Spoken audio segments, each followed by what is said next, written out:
찬송가 366장입니다. 예전 찬송가는 485장입니다.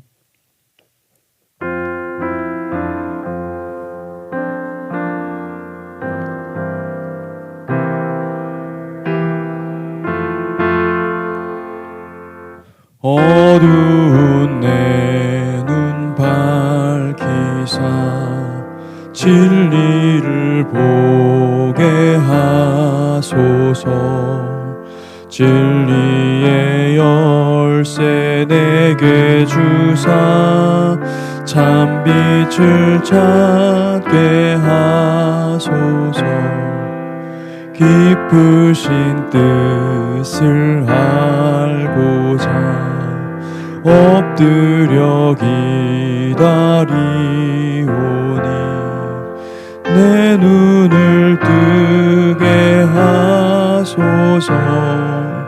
성령이여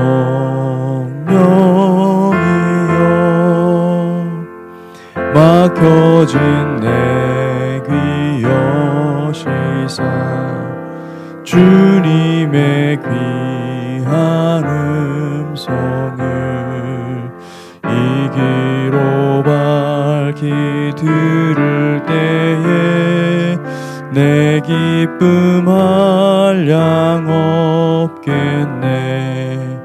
깊으신 뜻을 알고자 엎드려 기다리오니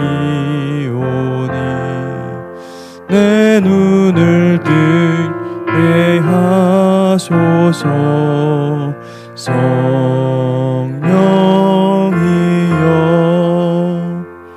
봉해진 내 힘 여시사 복음을 널리 전하고 차가운 내 맘 녹여주사 사랑을 하게 하소서.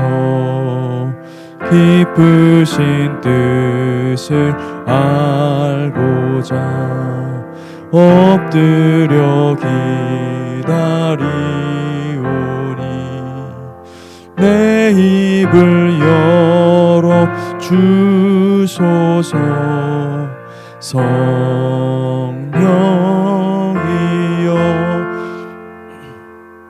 아멘. 기도하겠습니다. 주님 감사합니다. 이 아침을 주님 우리를 새롭게 깨워주시고 우리의 마음 가운데 함께 하시고 우리를 인도하시니 감사합니다.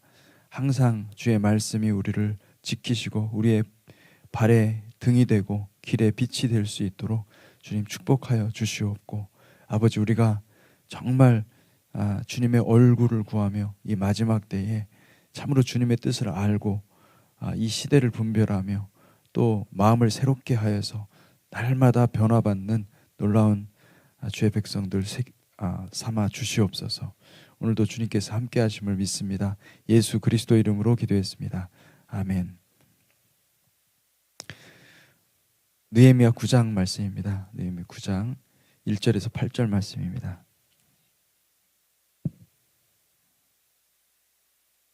느헤미야 9장 1절에서 8절 말씀입니다.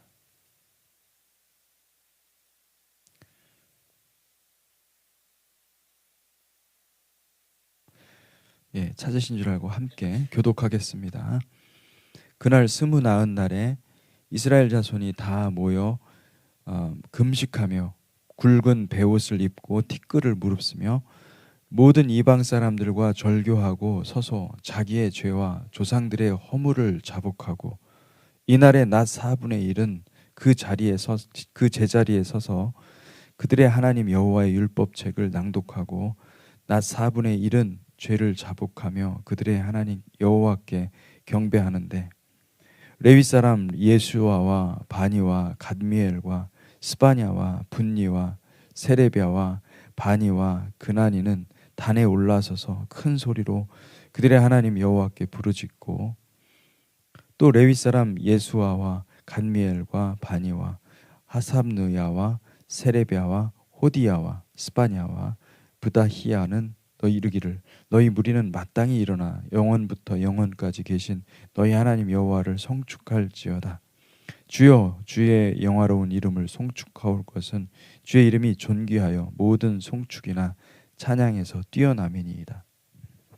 오직 주는 여호와시라. 하늘과 하늘들의 하늘과 일월 성신과 땅과 땅 위의 만물과 바다와 그 가운데 모든 것을 지으시고 다 보존하시오니 모든 천군이 주께 경배하나이다. 주는 하나님 여호와시라. 옛적에 아브라함을 택하시고 갈대아 우르에서 인도하여 내시고 아브라함이라는 이름을 주시고 그의 마음이 주 앞에서 충성됨을 보시고 그와 더불어 언약을 세우사 가나안 족속과 헷 족속과 아모리 족속과 브리스 족속과 여부스 족속과 기르가스 족속의 땅을 그의 씨에게 주리라 하시더니 그 말씀대로 이루셨사오매 주는 의로우심 이로소이다. 아멘. 제가 까먹기 전에 잊어버리기 전에 말씀드리겠습니다. 여러분 그 하나님 앞에서 제자 훈련 하시는 분들에게 특별히 말씀드립니다. 리더들께 우리 하나님 앞에서 그거 제가 프린트해서 올 테니까 내일 아침에 가져가셔서 하시면 되겠습니다. 필요한 또 자료들을 올려놓겠습니다. 그래서 새벽 예배 들으시는 분들은 다 잘 기억해 두셨다가 저 뒤에다가 제가 카피해서 놓겠습니다. 사용하시면 좋겠습니다. 네. 느헤미야 9장에 들어왔습니다. 느헤미야 8장이 굉장히 중요한 일이 시작됩니다. 느헤미야 8장에 보니까 1절과 2절, 3절 한번 제가 보겠습니다. 이스라엘 자손이 자기들의 성읍에 거주하였더니 일곱째 달에 이르러 모든 백성이 일제히 수문앞 광장에 모여 학사 에스라에게 여호와께서 이스라엘에게 명령하신 모세 율법책을 가져오기를 청하매 일곱째 달 초하루에 제사장 에스라가 율법책을 가지고 회중 앞 곧 남자나 여자나 알아들을 만한 모든 사람 앞에 이르러 수문 앞 광장에서 새벽부터 정오까지 남자나 여자나 알아들을 만한 모든 사람 앞에서 읽음에 뭇 백성이 그 율법책에 귀를 기울였는데 이게 굉장히 놀라운 사건이죠. 첫째로 1절에 보니까 이스라엘 자손이 자기들의 성읍에 거주하였다. 이 말에 굉장히 큰 의미가 있습니다. 그들은 하나님께서 이스라엘과 북이스라엘과 남유다를 심판하셨어요. 그래서 완전히 회파되고 그들의 리더들, 그들의 그 귀족들과 그 왕족들, 그들은 모두 다 바벨론으로 끌려갔었습니다. 그리고 이스라엘은 남아 있었던 이스라엘 자손들과 그리고 유다 그 백성들은 사실은 그 거의 통원이 되어가지고 민족적 정체성을 잃어버렸어요. 굉장히 험한 세월을 그렇게 보내다가 이제 에스라와 느헤미야가 귀환을 통하여서 많은 사람들이 이제 다시 본국으로 돌아왔습니다. 돌아와서 이제 성벽이 만들어지니 이제 거기서 거주하기 시작한 거예요. 이것이 얼마나 감회가 새로웠겠습니까? 그들이 자기 땅으로 돌아왔어요. 그것은 예언의 성취예요. 하나님께서 선지자를 통해서 고토로 돌이키겠다고 하는 그 예언의 말씀을 그들이 성취되는 것을 보고 있었어요. 보고 있었고 그리고 또 주님께서 약속하신 것이 또 무엇이냐면 하나님께서 성령의 비를 내려주시겠다. 이른 비와 늦은 비를 하나님께서 공급하시겠다. 그 약속의 말씀이 있었거든요. 원래 절기는 이 봄절기와 가을절기가 있죠. 이게 다 이른 비와 늦은 비와 관련이 있습니다. 그 절기를 통하여서 하나님께서는 이 절기 제사를 통하여서 하나님께서는 이스라엘 백성들이 거주하는 그 땅을 충분히 적셔 주시고 그래서 농작물들을 통하여서 하나님께 예배 드릴 수 있도록 그렇게 하나님께서 그 이스라엘 땅 가운데 역사하셨어요. 그래서 이들이 절기를 드리는 이유 중에 하나는 절기 예배를 드리는 이유 중에 하나는 하나님 앞에 예배하는 것, 당연히 명령이기 때문에 예배하는 것도 있지만은 또 한편으로 인간적으로 생각했을 때는 그들이 비를 얻어야 되기 때문에, 그리고 이 절기를 통하여서 비를 항상 내려주셨기 때문에 그 예배를 하나님 앞에 드렸던 것이죠. 근데 일곱째 달은 언제입니까? 일곱째 달 초하루면은 나팔절이거든요. 예, 나팔절이 이제 절기, 다시 말하면 가을 절기가 시작되는 그때에 놀라운 부흥의 역사가 일어나는데, 결국은 하나님께서 늦은 비를 공급하시고 이른 비와 늦은 비를 공급하신다는 그 예언의 말씀을 그대로 성취해 주시는 것을 우리가 볼 수가 있습니다. 여러분, 부흥은 하나님의 타이밍이 있습니다. 하나님의 때에 하나님께서 어떤 적절한 그 환경과 조건이 맞을 때 하나님께서 주님께서 판단하시겠죠. 이때가 부흥의 때다. 그래서 부흥을 놀라운 성령의 기름 부으심의 그 사건을 허락해 주시는 줄 믿습니다. 참 놀라운 일들이 있습니다. 이 느헤미야 8장과 9장은 우리가 깊이 생각해 볼 것들이 굉장히 많아요. 여기 보니까 학사 에스라가, 율법학자 에스라가, 그래서 그가 여호와 앞에서 정말 경건한 사람이었습니다. 성령 충만한 사람이었습니다. 말씀의 그 하나하나를 깊이 생각하고 그 뼛속까지 새기려고 하는 그 사람이 서서 하나님의 말씀을 읽기 시작을 했고, 그리고 또 그 율법책을 낭독할 때 많은 사람들이, 그 회중에 남자나 여자나 그 말을 알아들을 만한 모든 사람들 앞에 이르러, 이 말을 한 것은, 여러분, 이 벌써 히브리어를 이들은 많이 잃어버렸어요. 그러니까 어린아이들은 아직 히브리어를 잘 모르고 이미 이제 히브리어도 이제 잊어버린 사람들도 많았던 거죠. 나이 드신 분들은 다 알겠죠. 그래서 알아들을 만한 모든 사람들 앞에서 그 율법책에 귀를 기울였는데, 이 5절에 보니까 이렇게 기록이 되어 있습니다. 에스라가 모든 백성 위에 서서 그들 목전에 책을 펴니 책을 펼 때에 모든 백성이 일어서니라. 이게 이제 일어섰다는 것은 그 백성들이 그 말씀을 앉아서 편안하게 듣는 것이 아니라 말씀 앞에서 두려움을 느꼈습니다. 저는 이게 성령의 역사라고 생각합니다. 성령께서 일하실 때 우리는 말씀을 읽을 뿐이지만은 성령께서 일하시면요, 그 말씀의 무게를 느끼는 거죠. 그 경외감이 생기는 것입니다. 할렐루야. 여러분, 우리 제자 훈련하는 여러분들에게 부탁드립니다.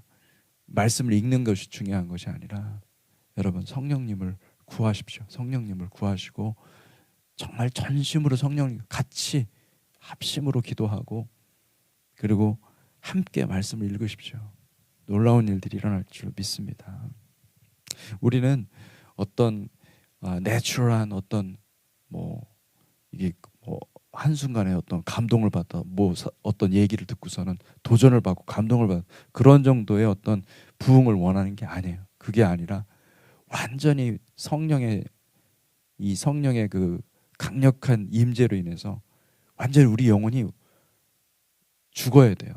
우리 자아가 완전히 죽고 예수 그리스도의 십자가로 우리의 영이 새롭게 되는 것들을 경험하기를 주님의 이름으로 축복합니다. 아멘. 그래서 그런 부흥의 역사가 일어난 거죠. 놀라운 부흥의 역사가 일어났습니다.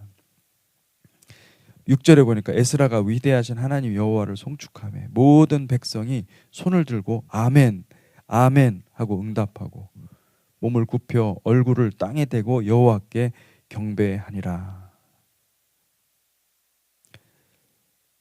글쎄요, 이게 모든 환경, 여러분, 환경이 잘 될 때 하나님이 역사하시는 게 아니라 이들은 진짜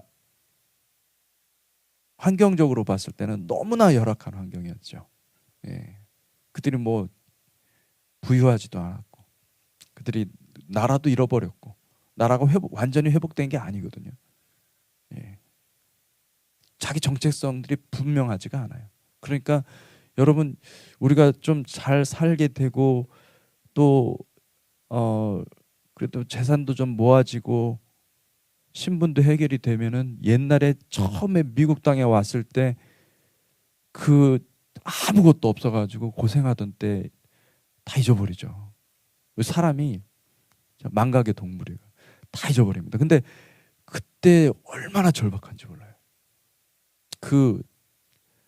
제가 캘리포니아에 있으면서 사역할 때 LA 다운타운에 사는 사람이 있고 오렌지 카운티 좀 밑에, 좀 그래도 부유한 사람들, 신분 문제 해결되고 그런 분들이 사는 데가 있었습니다.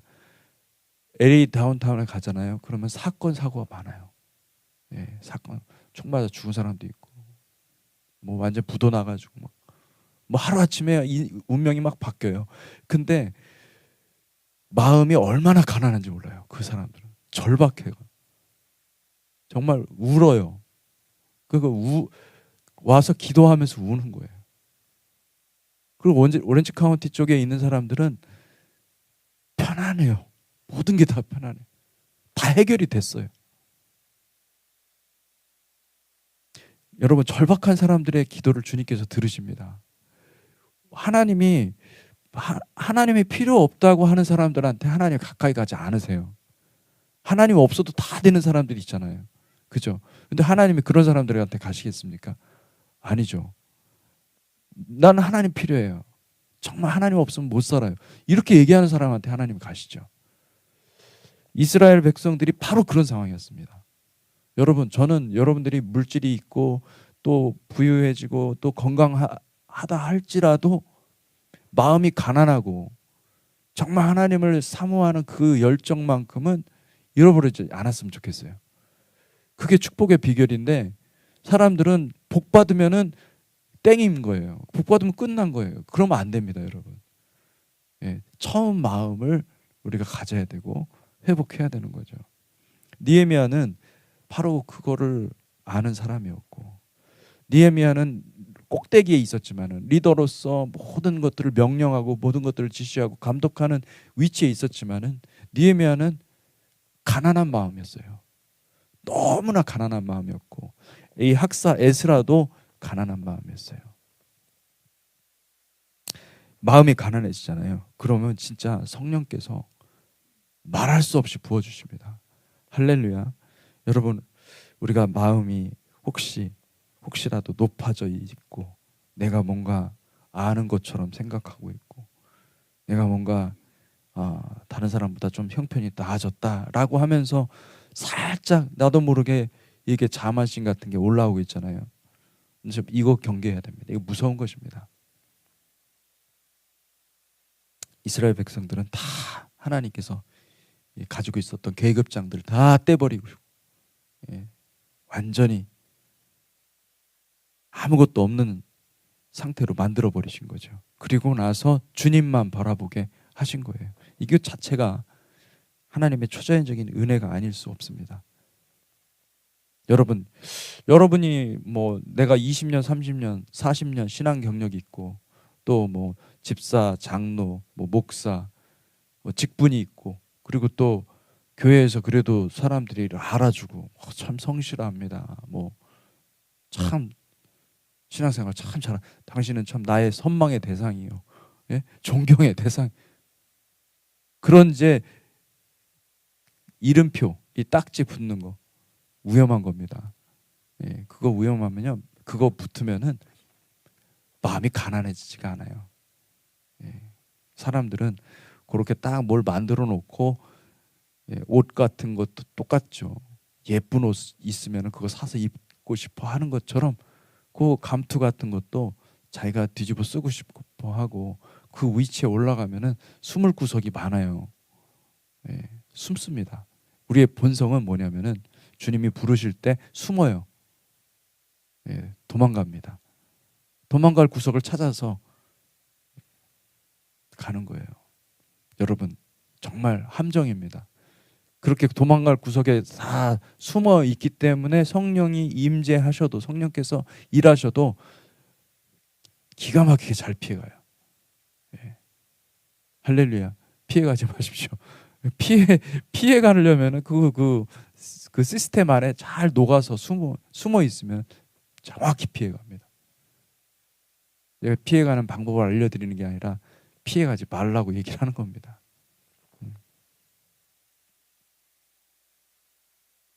그래서 8절에 보니까 하나님의 율법책을 낭독하고 그 뜻을 해석하여 백성에게 그 낭독하는 것을 다 깨닫게 하니. 저는 여기서 참 놀라운 것은 이 학사 에스라에게 하나님께서 놀라운 지혜를 주셨고, 그리고 그 말씀이 어떤 뜻인지를 백성들에게 다 설명했다는 거죠. 이게 바로 성령의 사역이라는 거예요. 여러분, 말씀이 우리 안에 들어오잖아요. 성령님이 일하십니다. 놀랍죠. 이게 놀라운 거예요, 사실은. 그러니 이 백성들이 다 듣고서 성령님의 임재와 성령님의 가르치심과 성령님의 책망과 성령님의 그 치유 속으로 들어간 거예요. 저는 부흥은 옛날부터 그랬지만 우리 한국에도 보면 부흥의 결국은 뭡니까? 말씀 사경회거든요. 말씀 사경, 말씀을 통해서 그들이 죄를 깨닫고, 그리고 하나님 앞에서 우리가 죄인입니다 고백하는 게 부흥의 시작입니다. 여러분, 그런 일들이 있기를 주님의 이름으로 축복합니다. 백성이 율법의 말씀을 듣고 다 우는지라 총독 느헤미야와 제사장 겸 학사 에스라와 백성을 가르친 레위 사람들이 모든 백성에게 이르기를 오늘은 너희 하나님 여호와의 성일이니 슬퍼하지 말며 울지 말라. 이게 이제 그 당시의 사람들은 이 거룩한 날, 왕을 모시는 날이 거룩한 날이잖아요. 그 날에는 우리가 울 수 없다. 울어서는 안 된다. 슬퍼하지 말라. 울지 말라. 그렇게 하고 기뻐하라 이렇게 얘기를 하고 있습니다.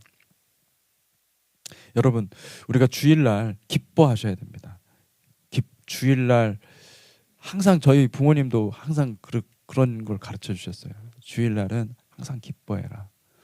예, 웃음으로 시작하고 웃음으로 마치고 항상 기뻐하라.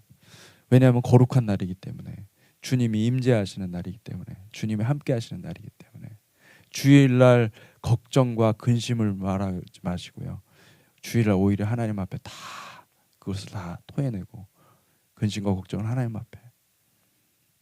근데 정말 우리가 예배할 때 그런 것들이 생각나지 않지 않습니까? 다 끊어지잖아요. 그죠? 예. 걱정과 근심 다 버리시기 바랍니다. 걱정과 근심 속에서는 그 걱정과 근심은 슬픔을 만들고, 슬픔은 결국은 원망과 불평을 만들고, 슬픔이 쓴뿌리가 됩니다. 그래서 결국은 어떻게 됩니까? 하나님의 임재를 막습니다. 성령님의 임재가 아니라 우상 숭배로 빠지게 만드는 결과를 낳죠. 여러분, 주일날 기뻐하시기를 주님의 이름으로 축복합니다. 그래서 이 느헤미야 시대 때 많은 백성들이 함께 모여서 학사 에스라의 율법 강해를 듣고, 그리고 그들이 회개하기 시작했고, 그들이 나팔절로부터 해서 속죄일, 그리고 또 이 초막절에 이르기까지 모든 그 절기를, 하나님의 그 절기에 담겨져 있는 모든 그 의미들을 그들이 다 알고 회개하고 금식하며 회개하고 하나님 앞에 나아가는 그런 일들이 있었습니다. 그리고 나서 오늘 본문 9장 1절에 보니까 그 달 29날에 이스라엘 자손이 다 모여 금식하며 굵은 베옷을 입고 티끌을 무릅쓰며 모든 이방 사람들과 절교하고 서서 자기 죄와 조상들의 허물을 자복하고. 여기 보니까 그들이 금식했다 그렇게 얘기를 하고 있는데, 여러분, 이 금식이라는 것이 이들이 속죄일에만 금식한 것이 아니라 그들이 계속되는 그 부흥의 현장 가운데 그들이 하나님의 음성을 계속 들었던 거예요. 그래서 그들이 금식하면서 굉장히 깊은 기도 가운데 들어가는 것을 볼 수가 있습니다. 집단적인 계시, 계시가 임하는 거죠. 그래서 그들은 굵은 베옷을 입었다. 이게 무슨 뜻입니까? 굵은 베옷을 입었다. 이것은 자아의 죽음을 선포하는 것입니다. 깊이 하나님의 임재 앞에서 나는 죽었습니다. 이제는 내 뜻대로 살지 않고 오직 하나님의 뜻대로 살겠습니다.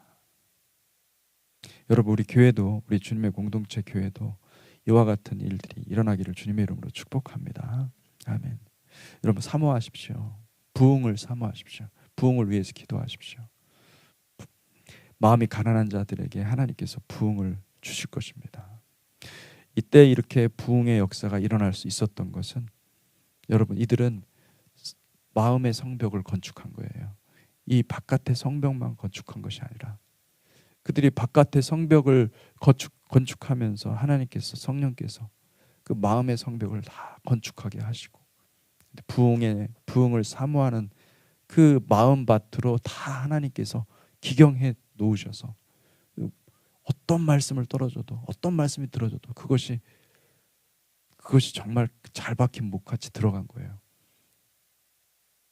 여러분, 우리 마음밭이 굉장히 중요합니다. 마음밭을 기경하시기를 주님의 이름으로 축복합니다. 마음밭이 기경이 잘 기경된 사람들은요, 말씀 한 말씀 그 하나 들어도 그것이 생명이 됩니다.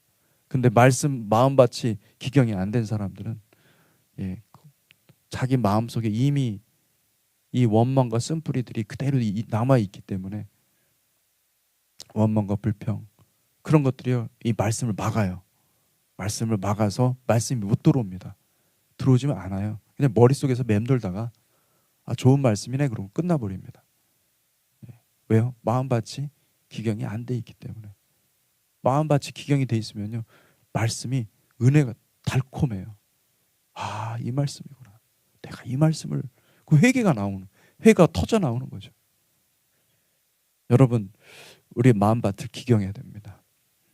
마음밭을 기경하고 완전히 낮은 자리에 나아가는 저와 여러분들이 되시기를 주님의 이름으로 축복합니다. 어떻게 이런 부흥이 일어날 수가 있었는가? 이들은 시스템이 없었습니다. 사람들이 만들어내는 이 시스템이 있잖아요. 뭐 어떤 제도라든지 그러잖아요. 그거 만들어 놓으면 그 자리에 올라가서 사람들이 숨습니다. 그 시스템이 있으면 그 시스템에 뭐 직분자, 뭐 어떤 예를 들어 우리 교회 같이 뭐 운영위원회라든지 뭐 코어 미팅, 리더 그룹 이런 것들을 만들어 놓잖아요. 그러면은 관리하고 뭐 이렇게 어떤 것들을 결정하는 기관이 되고 자기가 마치 뭔가를 결정하는 것처럼 되잖아요. 그러면은 그 시스템이 가지고 있는 저주를 그가 받게 되어 있어요. 왜 교회가 분열이 되고 왜 교회가 아픔을 겪고 있습니까? 그리스도의 몸이 왜 이렇게 고통스럽습니까? 성령은 시스템으로 일하지 않아요. 성령님은 시스템 만드는 걸 굉장히 싫어하십니다. 이들이 왜 이렇게 부흥이 있었을까요? 시스템이 없었어요. 그냥 총독과 제사장 에스라, 그들의 명령에 순종했을 뿐이에요. 그들은 다 무지한 백성들이요. 그들이 처지를 다 알았어요. 시스템을 만들어 놓으면요, 자기들이 뭔가 판단하는 위치에 있는 것처럼 생각하고 자기 관점이 생기고, 하나님의 역사도 자기의 허락이 있어야 되고 자기가 납득이 돼야 되고 자기의 판단을 통해서 모든 것들이 되어야 정상이라고 생각합니다. 판단하는 사람들이 많아집니다. 판단하는 사람들이 많아지면 어떻게 되는 거예요? 그 교회는 사탄의 밥이 되는 거죠. 사탄이 어마어마하게 역사하죠. 근데 놀라운 것은요, 시스템을 만들어 놓고 그 조직에 이렇게 일원이 되잖아요. 그럼 자기가 죄 짓는 걸 몰라요. 왜냐하면 숨을 수 있거든요. 그 조직이라. 나는 당연히 이 위치니까 이런 말을 할 수 있어라고 모든 사람들이 다 그렇게 생각을 하기 때문에 거기에 숨어 있어요. 하나님 앞에 나오지 않습니다. 여러분, 시스템 없을 때, 우리 교회는 시스템 안 만들잖아요. 그래서 그죠? 시스템 만들면 결국은 교회를 컨트롤하려고 그래. 참 놀라워요, 여러분. 우리 이민교회는요, 그 시스템 만들어가지고 성령의 역사를 회방한 역사예요, 사실은. 한국교회 특별히. 왜 그렇게 그런 어떤 자리에 대한 그 탐심이 많은지요. 목사님들도 똑같아요.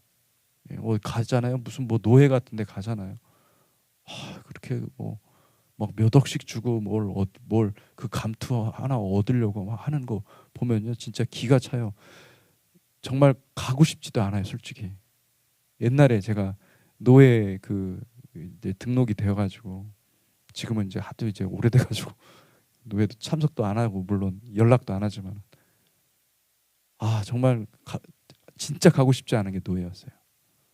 근데 장로교회는 이건 양반입니다. 감리교회 가잖아요. 그러면 진짜 상상을 초월합니다. 다 이런 얘기 하고 싶지 않습니다. 근데 어쨌든 여러분, 이게 시스템이라는 게 무섭습니다. 그렇게 무섭고.